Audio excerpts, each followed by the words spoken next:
welcome back to Advanced Organic Chemistry. Today's lecture 16. We're going to continue our discussion on the Aldol reaction. We just finished part A of using specific enol equivalents in the Aldol reaction, so this is part B. Lecture 16. So let's just simply modify this to 16, and we'll replace that A with a B. So we're going to be talking today about some somewhat specific examples of some reactions, and then looking at not only things like aldehydes, ketones, and esters, but things like anhydrides, carboxylic acids, and some other related functional groups in terms of how they behave when we subject them excuse me, to the Aldol reaction. All right, so let's get started. All right, so there's one reaction that I want us to try, and that involves taking this, that's an anhydride, acetic anhydride, and having that react with benzaldehyde,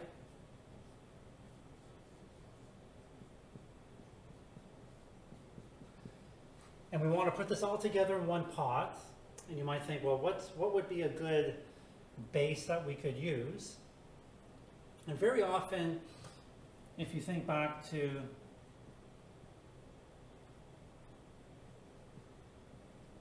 things like esters or diesters, a good base to use would be something like ethoxide, because if the ethoxide acted as a nucleophile, it's just the same R group coming off after that tetrahedral intermediate collapses. So we can apply that same thinking here, and what would be a good base to use for acetic anhydride? Well, it would be the conjugate base of acetic acid, so acetate. Because if acetate acts as a nucleophile, tetrahedral intermediate goes up, comes back down, kicks that off, you're left with the same thing. So it's very convenient and handy to have. All right, so let's see what happens when we take this. We're going to enolize it and react it with the aldehyde.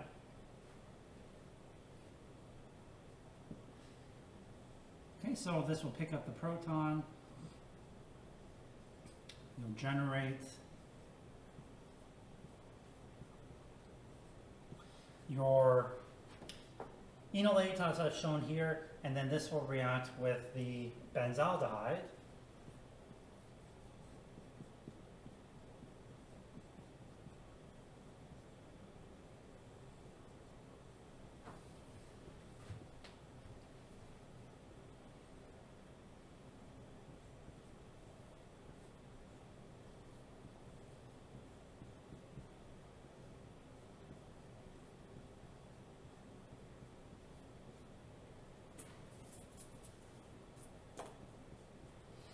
Okay, so you might imagine, okay, that's my, after this picks up a proton, this will be my aldol product.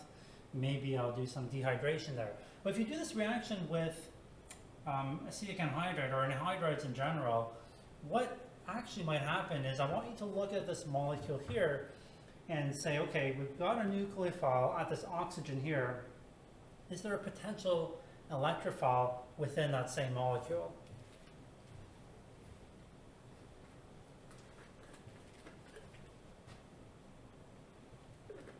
And you know that anhydrides are pretty darn reactive. So if you look here, you say, yeah, I got a potential electrophile here and also here. If this potentially attacks, you have a 1, 2, 3, 4 membered ring, which is not so great in organic chem. Over here you have a 1, 2, 3, 4, 5, 6, which is actually quite favorable. So it seems like we might be able to do an intramolecular cyclization of this molecule. So let's see what happens and where this gets us to.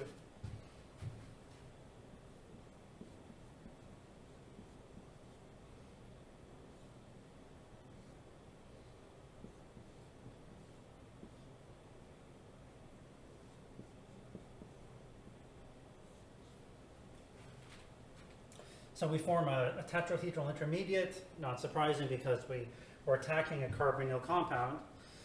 And then this comes down. Now you could break this back and you go back to your starting material, or back to this compound here. But if you don't break that one and instead break this one and move electron density to there, so this is actually your better, easier bond to break, what is this going to look like?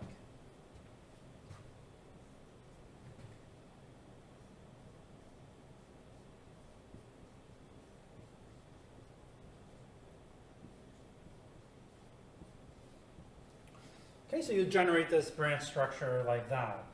And you might be thinking, okay, what's sort of the big deal with that? Well, let's keep going, and I'm going to show you what the product's going to look like, and it's actually a very useful compound for organic chemists. This will pick up a proton from acetic acid. Where did we get acetic acid from? Well, we made it when acetate picked up the proton. So that's the conjugate acid.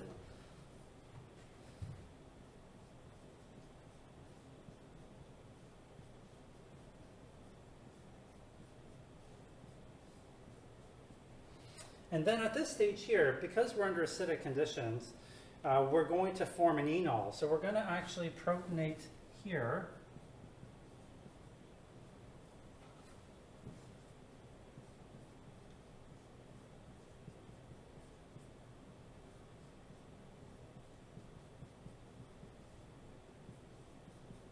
And now this has electron density that wants to move up here. So we can now remove this with a weak base like acetate, and we can form the enol.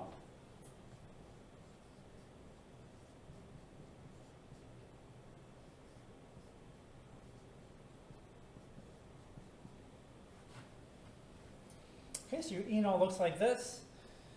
Now, under the normal circumstances, it might stay like this, or it might tautomerize back to the keto form. However, we actually have a fairly decent leaving group here, which is acetate. That's what we actually started the reaction with. So if these electrons come down, you can push them here, and then you can actually break that carbon-oxygen bond, and this is a pretty good leaving group because the O- is resonance stabilized. So what you end up generating is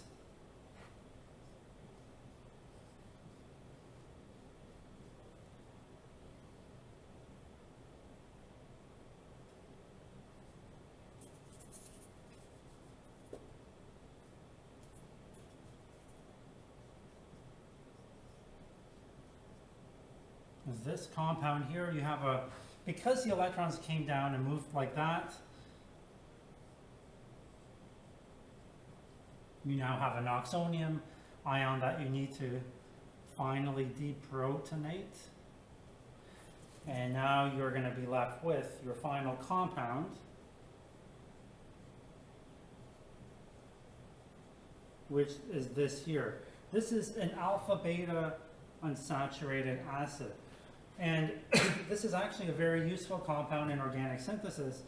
And if you can use a variety of different anhydrides and substrates to generate different alpha, beta unsaturated carboxylic acids.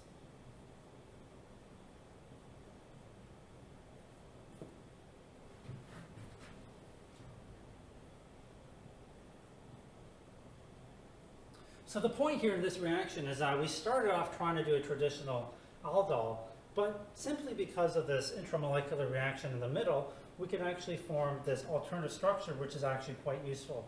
This is called the Perkin reaction.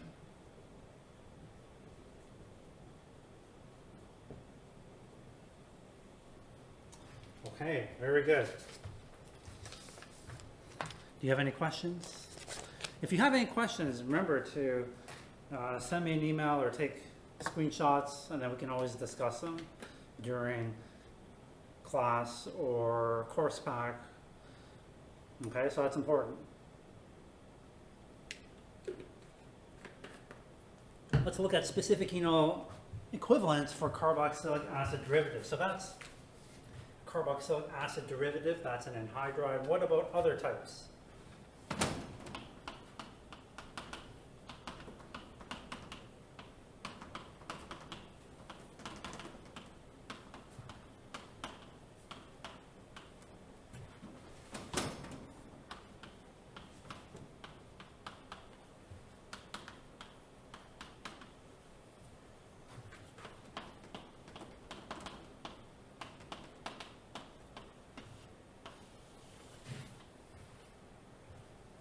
So the most electrophilic carboxylic acid derivative that you know are acyl chlorides, or acyl chlorides. So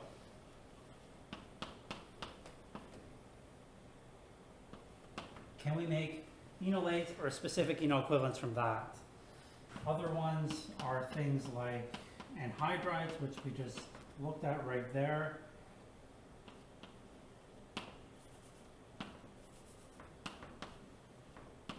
I'm just adding an extra carbon here because we're going to try to make enolates from these.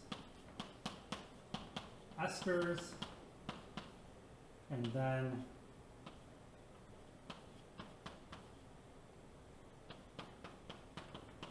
and mids. Okay, so acyl chlorides, can we generate an enolate? Well, if you think of an acidic proton here, let's take a base, let's go through the motions.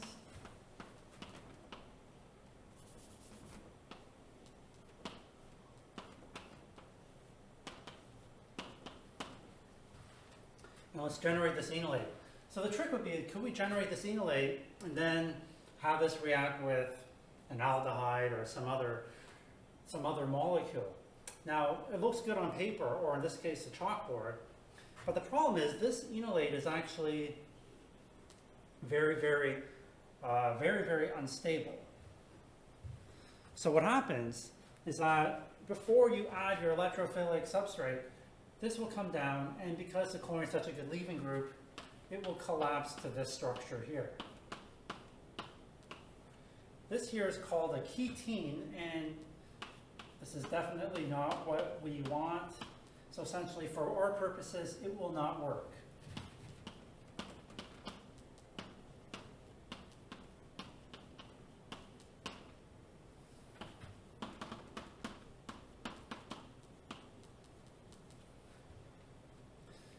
As we've learned with anhydrides, we can definitely remove that acidic proton.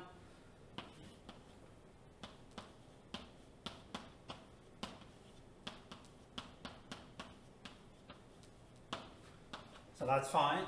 Anhydrides will work. Esters, will esters work? You bet they will. You can take this acidic proton and you can enolize it like this, right? So these are both stable forms. You can react them with your electrophile at some later point. And then if we take an amide, will we generate an enolate? So recall that the pKs of all these protons up here are, between 19 and 23. Now if we look at an amide, you can see here that we have protons that are attached here, but we want to remove these ones. However, if we remove this one, we're going to generate a negative nitrogen, which can be delocalized into here to form a strong amide, meaning that this pK is now just going to be way, way too high to deprotonate a second time. So for amides to work, there is a restriction. So you have to change these hydrogens to R groups. And this is now a tertiary amide. If you have a tertiary amide where you don't have any protons present, then the only proton available is this one. Then it will work.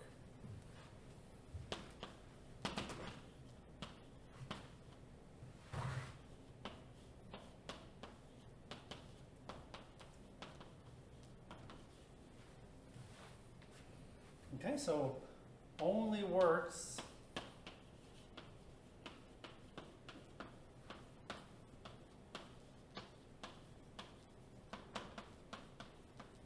for tertiary amides.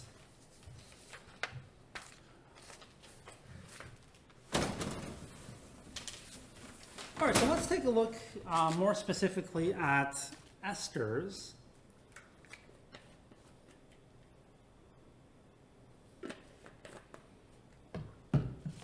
Now let's make this compound here.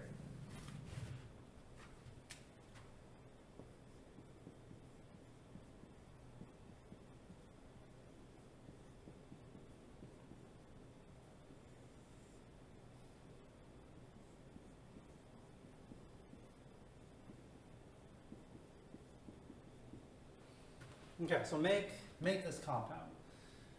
So again, find your key carbon-carbon bond right here. This is your nucleophilic partner.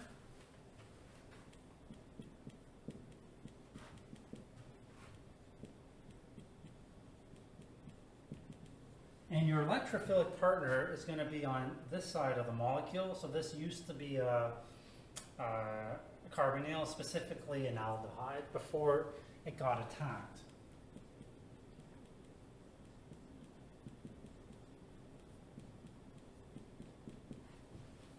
Nucleophile, electrophile. So when you take these two compounds, how are we going to put them together? If we take these two compounds, can we simply mix them with sodium ethoxide? And the reason we might want to use sodium ethoxide is because it's a very good base to use with this type of ester, because if the ethoxide attacks here, you're just going to come back and the same thing that attacks gets kicked off. So while it will act as a nucleophile, nothing productive comes out of it. If the nucleophile reacts here, it'll just come back down and OET will come off. So if you do mix these together in one pot, are you going to generate your product? What do you think? Is it going to be that simple? Well, if you do that, you know that this is your better electrophile, so that's good, okay, because that's what we want. But the problem is you're going to get a combination of this self-condensing and then this reacting here. So you're not going to get this as an exclusive major product. So we need to separate this, and we need to isolate each component separately and use a specific enol directed aldol approach strategy in order for this to work. So can we do this approach? No. The aldehyde will also self-condense and react.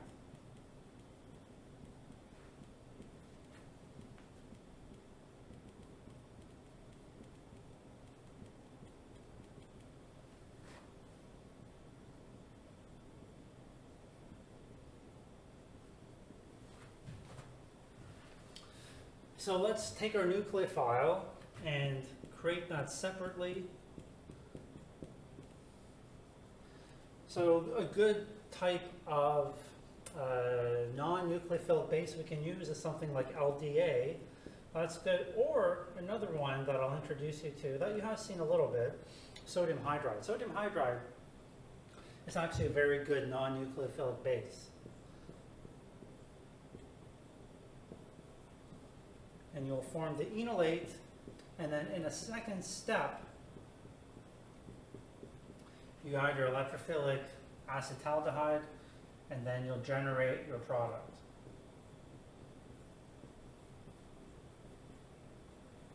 That's one way you could do it. Another way you could do this is you can take esters, and you could treat this with LDA, and then take that lithium enolate and treat it with TMS chloride to form that silyl enol ether. And then once that silyl enol ether is formed, you can react that with the aldehyde. But don't forget, when you're using silyl enol ethers, you have to add a Lewis acid like titanium tetrachloride.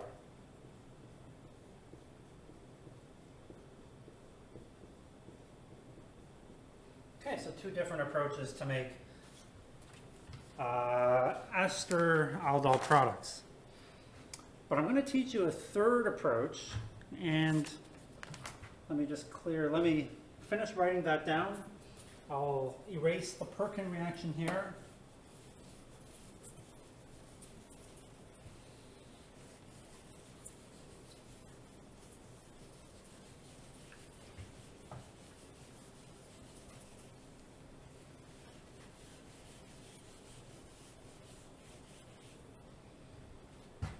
Okay, so a third approach is actually something very, very different from what we've been learning so far.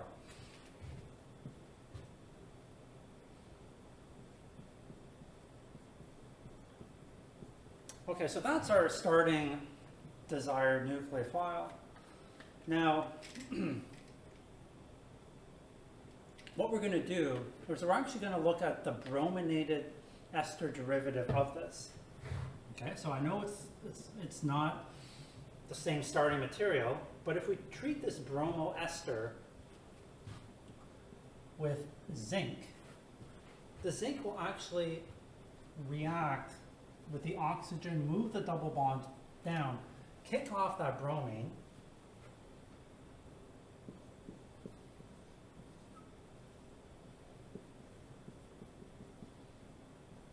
your zinc will now be positively charged, and then the bromide in solution can coordinate to that zinc, and now you have this. This here is actually called a zinc enolate. So it's not formed from esters, but it's formed from the bromo ester derivative. And these can be made or purchased commercially. And zinc enolates can be made in situ, as I'm showing you here, and then in a second or subsequent step, you react it with the formaldehyde or the acetaldehyde, and then you get that same desired reaction, just like we'd seen before. Once that happens, you get pretty good coordination between the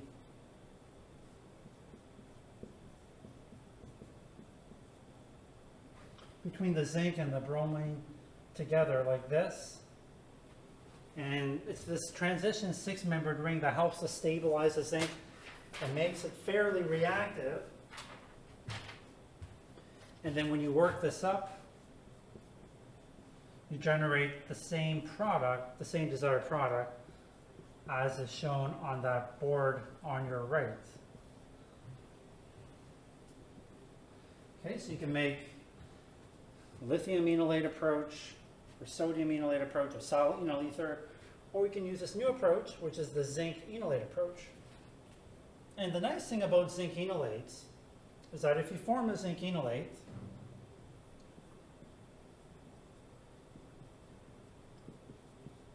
you don't have to worry about them self-condensing. Okay? So you might say, well, should I worry about this reacting with this ester here?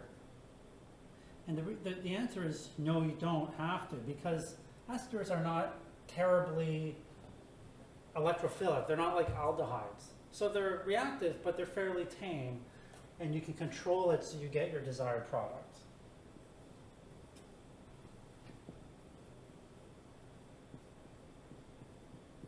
So zinc enolates will not self-condense.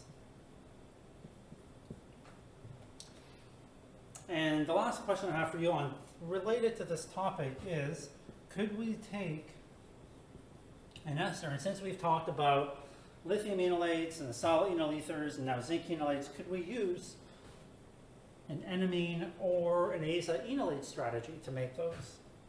If we're talking about an aza enolate approach, we need to take a primary amine, catalytic protons, or if we're doing an enamine approach, use a secondary amine. So if we do that, or if we try that, what's going to happen?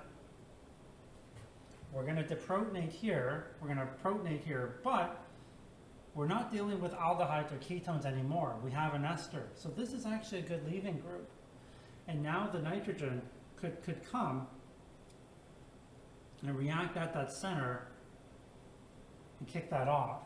Or the primary amine could do the same. So if you do this reaction, in fact, what you're probably going to get is the undesired amide from these amines attacking the ester. So no, you can't use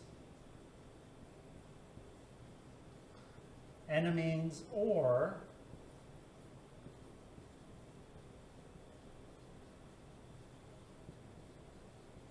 for specific enol equivalents,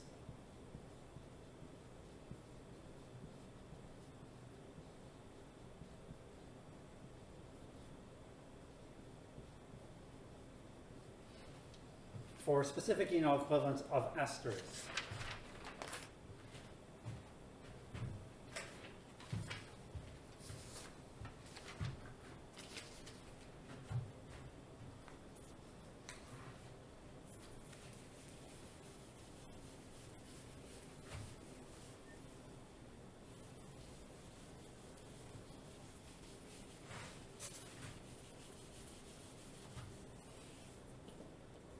Okay, so let's just look quickly at the enolates of carboxylic acids, and we've done a little bit of this already. I'm just including this here just to be complete in my notes. But if you take a carboxylic acid and you want to create an enolate from it, you know that's a more acidic proton. pK of around 5, that's around low 20s. So if you want to create an enolate, you need to add actually 2 equivalents of LDA in order to generate your lithium enolate. You can also, by the way, take carboxylic acids, adds 2 equivalents of LDA to make the lithium, the dilithium enolate, and then you could also treat it with 2 equivalents of TMS chloride, which will generate now a more stable species that you could leave on the shelf.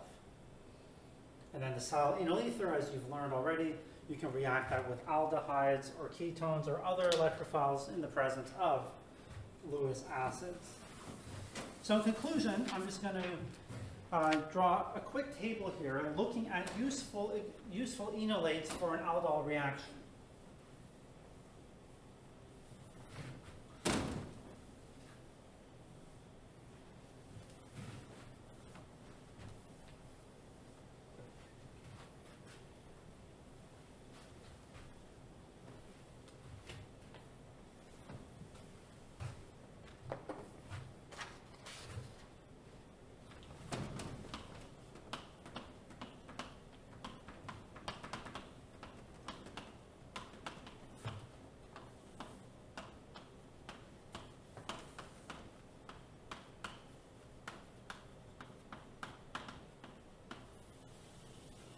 All right, so let's take a look at enolate types as potential nucleophile.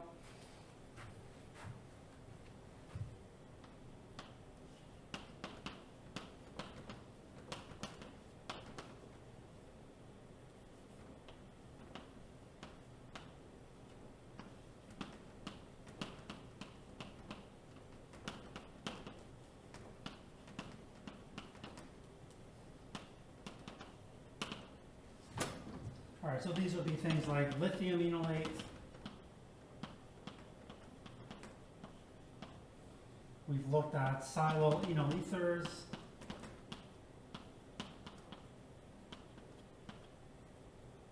we've looked at enamines, Enolates, and then more recently Zinc Enolates.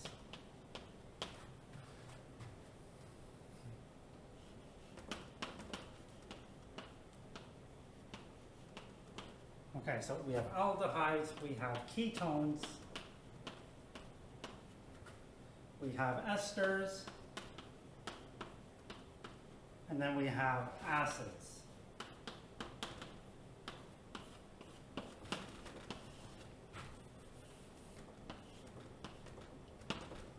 Okay, so if we want to make a lithium enolate from an aldehyde,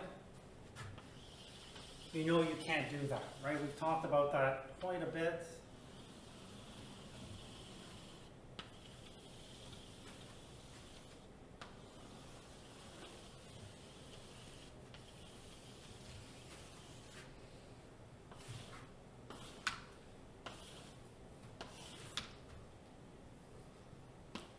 Yeah, so you can't do that. Lithium enolate from an aldehyde, no. You can do it with ketones, right? You just got to keep it low temperature. We talked about those tricks.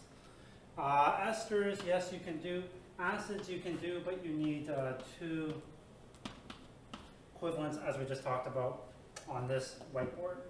If we're looking at silyl enol ethers, can we use those for aldehydes? Yes, we can. Can we use them for ketones? Yep.